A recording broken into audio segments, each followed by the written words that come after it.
If you're a law firm, then standing out can be one of the hardest things to do. Hi, I'm Ryan Gray from Law Firm Marketing Hub, and I want to dive into how you can stand out as a law firm amongst all other competitors.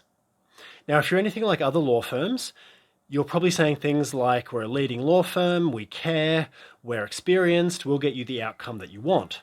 Now, all of that is fine, it's just that everyone else is saying it. So even though it's probably true, it's doing no favors for you in helping you stand out and bring on new clients because they're just seeing you the same as everybody else. And what happens when someone sees you the same as everyone else? Literally, they compare you on price. That's all they have to go on. If your service seems the same as everyone else, then it's a price battle. It's a race to the bottom at that point. So what can you do to stand out? Well, there's three things. The first thing is to stop and spend some time thinking about where your client is at in their mind when they come to you. What are they thinking? What are they feeling? What's going on for them?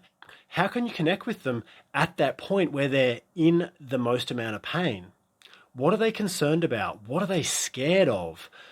Because remember, they don't understand the whole legal industry, that they don't understand the legal process in most cases.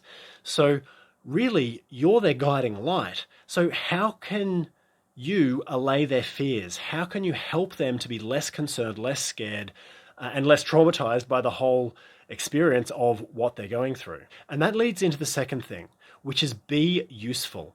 What are the things that they need to know at that point in the process? Now, they don't need to know the entire, whole gamut of things that they should and shouldn't be doing and have to do and are about to experience. They just need to know the next step, because you can drive across the entire country on 20 feet of headlight. Now, as long as you know your destination, all you need is that next illuminated section.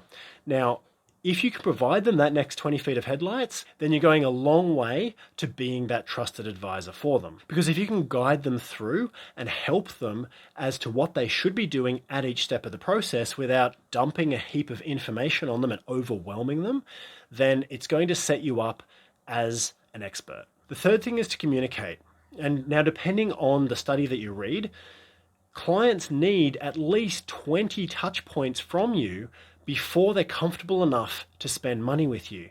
Now, that might be seeing your ads, it might be any number of things, any number of communications, but you have to be communicating.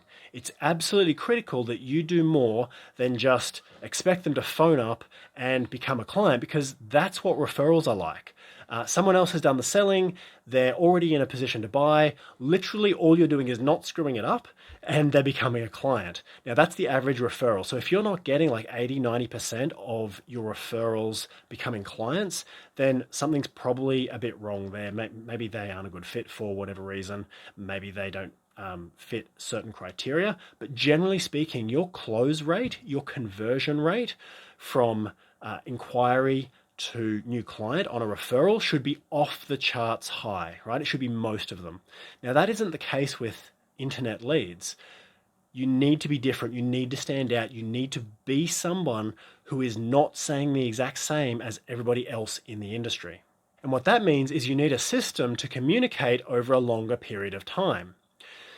Because we know that only 15% of people buy in the first 90 days. So of everybody who inquires with you, only about 15% of them will buy in the first 90 days, will actually spend money with you in that initial period. Now, most law firms don't have a 90-day marketing plan. They haven't even got the basics in place, let alone the rest, the other 85% that buy out to like 1-2 years or more. So if you're communicating with your potential new clients on a regular basis, then instantly you are going to be bringing on more clients. You just have to play a slightly longer game. Now, it does mean that you're not putting in $1 today and getting out $3 or $5 tomorrow. It means that you're tapping into a larger pool of people who may not be ready to go right now, but your system is communicating with them over time, and you're becoming their trusted advisor because you're providing them with extremely useful content. They're getting to know you, they're getting to like you, they're getting to trust that you're the law firm for them, and when the time is right for them to do something, then they're going to pick up the phone and call you. as opposed to a competitor. So overall, if you understand where your potential client is at when they come to you, if you're being useful and you're communicating regularly, then you're in a much, much better position to grow your firm exponentially over a 12-month period or less.